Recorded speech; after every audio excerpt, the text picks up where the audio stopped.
Hey, what's up, everybody? Once again, my name is DJ, doing what I do, sitting back here on a Sunday, and I'm making videos. All right, so this is my first reaction video. Well, actually, it's not. Well, it's kind of like my first reaction video. I did a semi-reaction video with about one of Tim Larkin's videos. But this one is, I'm using some new software. I don't even know how this is going to come out. I was doing it as a test, but I'm just going to go ahead and do it anyway. I put up a random video on YouTube and I'm going to comment on it, okay? So we're going to see how this goes, and, you know, we see how it works. All right, this is a video about talking about using your fist in a fight. Y'all know my opinions on using your fist in a fight. All right, but we're going to go to it and see what this brother is talking about. All right, so let's see what happens. Very first move. When it comes to self-defense, what's the very first move that you ever learn? Whether it's from your dad when you were younger or whether it's your first day of martial arts school, you always learn how to punch. And that punch is always with your fist, usually the front two knuckles of your fist if you're going to like a martial arts school or something. However, when it comes to in a real street fight where you don't have a padded opponent, where it's just you and somebody else duking it out, a punch is a very dangerous blow to throw. And I'll explain why. When you're facing somebody in a real fight and they've got their guard up and they know the fight is on, if I go to punch with my hand like most people do, most people go for that haymaker punch with their fist. If you watch any videotape of fights caught on tape, you're going to find just guys just swinging away like this, trying to hit. All right, hold on. Let me stop right there for a second. Okay, okay, he's right.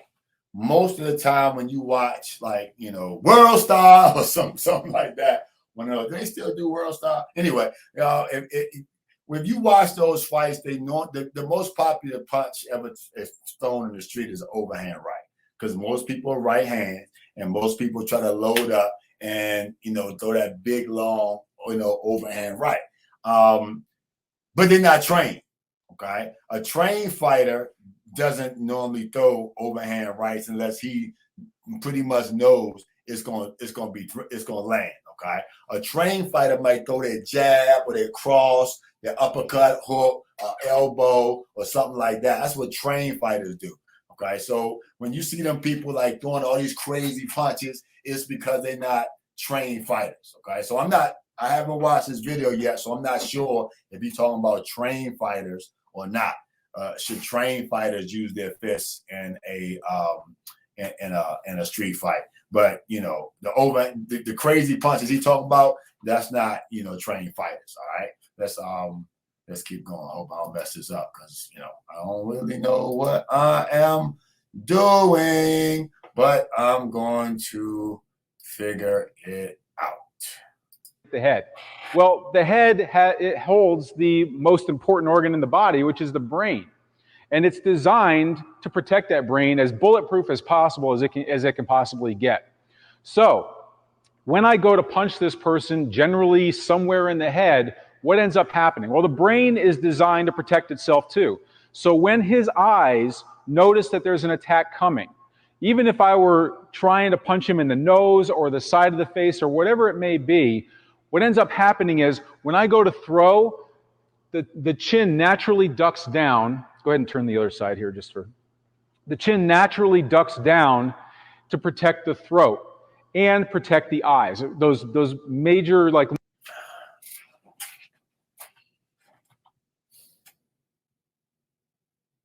I gotta think about that one for a second. Okay, so because he said that what naturally what naturally happens is when you throw a punch. He said somebody throwing a punch at you. He said you naturally tuck your chin. I don't know if that's true. Now, I don't know about the data. This guy may have data on it. Like I said, you know, I don't know who the guy is, but my research is with my students, and I done trained hundreds of students. And one of the biggest problems I have is trying to get them to tuck their chin. they don't tuck their chin.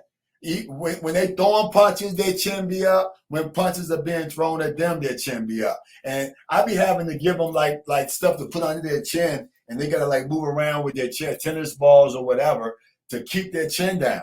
So I'm not really sure if that's true. Yeah, I gotta think about that one. I'm not really sure if that's true. But let's go back to see what the brother's talking about. The most vulnerable targets on the face. So what ends up happening is, while I go to, and you know what else he said? He said let me rewind it back a little bit. I guess hold on. Now I'm having fun with it. Hold on, wait a minute, hold on. Go ahead and turn the other side here, just for the chin naturally ducks down to protect the throat. Yeah, because he said the brain is the most important part. So he said the head wants to protect the brain. But then he said you tuck your head, and because the brain wants to protect the throat. So which one is it? Does the brain want to protect the head, or the brain want to protect the throat? I don't know. But maybe I'm just reaching. Let me keep going. And protect the eyes, those major, like the most vulnerable targets on the face. So what ends up happening is, while I go to his head, I'm going to inevitably, probably most likely, hit him somewhere. How does tucking your chin protect the eyes? You know how the brain protects the eyes? Now, that's true as far as people want to protect their eyes. You know how people protect their eyes? They close them. That's what they do. They close the eyes. Look, if any trainer is watching this, they will tell you they have it's a couple of things that it's hard teaching their students to do. Number one, keep their chin tucked. And number two, keep their eyes open. The first time when people throw somebody punching them, they close their eyes. It's like that. They don't turn their head, they close their eyes. So they don't tuck their chin to protect their eyes. They just close them. It doesn't. All right. Where in a hard part of his cranium. When that happens, that fist that I just balled up here, these first two knuckles are going to get nailed. It's like hitting a wall. And if you've ever been in a fight and you know that if you've ever hit something really, really hard, like somebody in the head or something, you know that maybe you don't even notice it right then and there when you hit somebody, but later on you notice that your fingers or your knuckles are all bruised up. Well, the harder you hit somebody and the harder target, the worse that reaction is going to be. All right, so that part's true. That part is true. So I always talk about sometimes you see people fight, like a lot of like women fighting, and they be like swinging, like all like crazy like this. And the reason why, and they be hitting like with this, my theory is because they probably hurt their hand, and they start hitting with the front of their hand, because they hurt their hand in the fight, So instead of hitting with their knuckles, they start hitting they start hitting wrong because they hurt their hand in the fight. So that's why that's why you have to pinpoint your strikes more. Like I said, we're talking about untrained fighters. Okay, you got to precision beats power. Precision beats power. Like when I aim, I'm gonna use. Let me not tell you my opinion because it's just supposed to be me watching his video. So let me go back to what he's saying. Y'all get to watch. I get to touch. Okay, so I don't want to strike with a fist as my primary striking tool because, number one, the pain associated with it.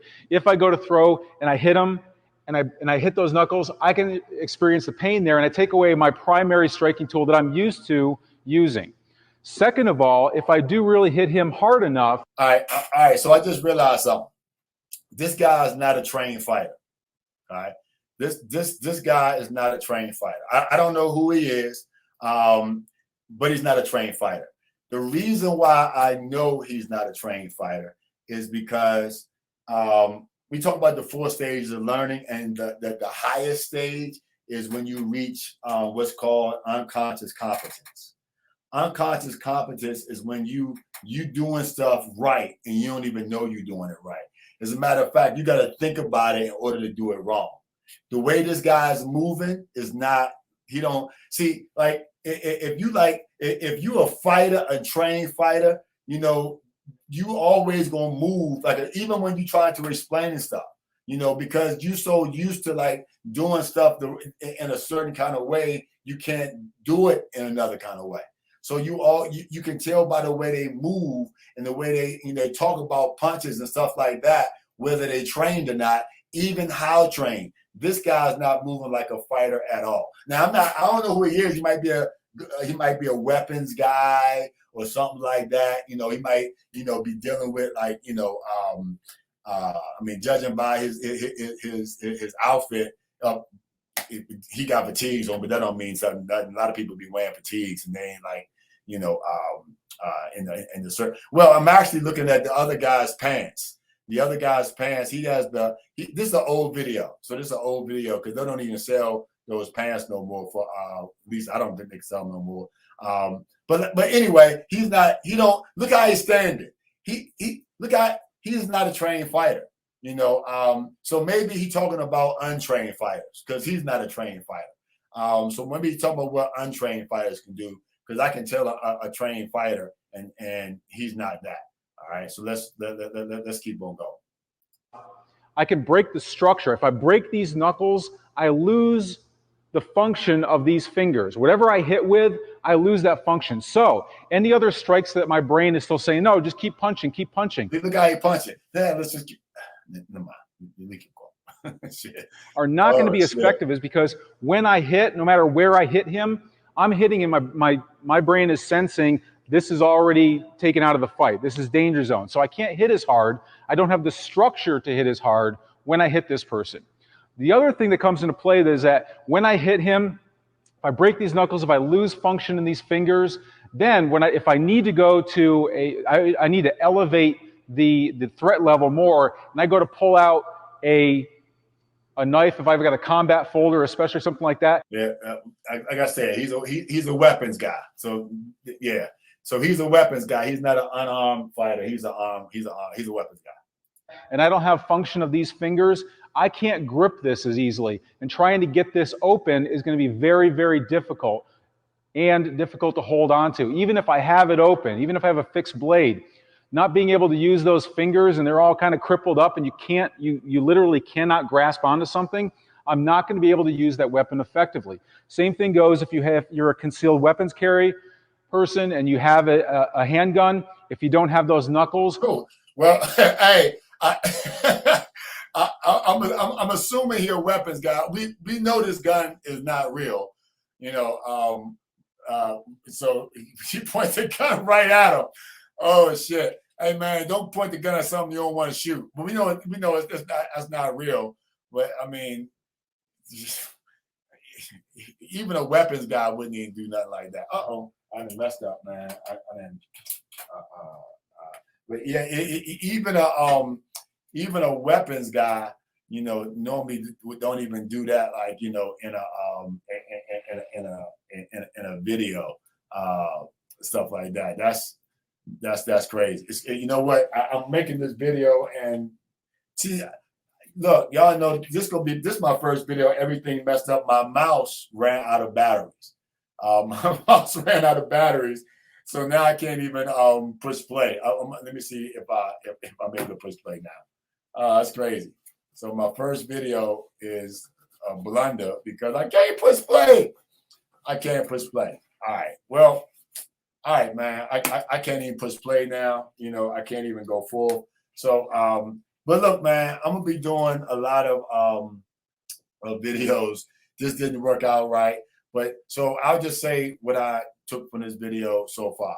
What I took from this video so far, man, is well, this guy is not a trained fighter. You know, I can tell the way he moves. He's not a trained fighter.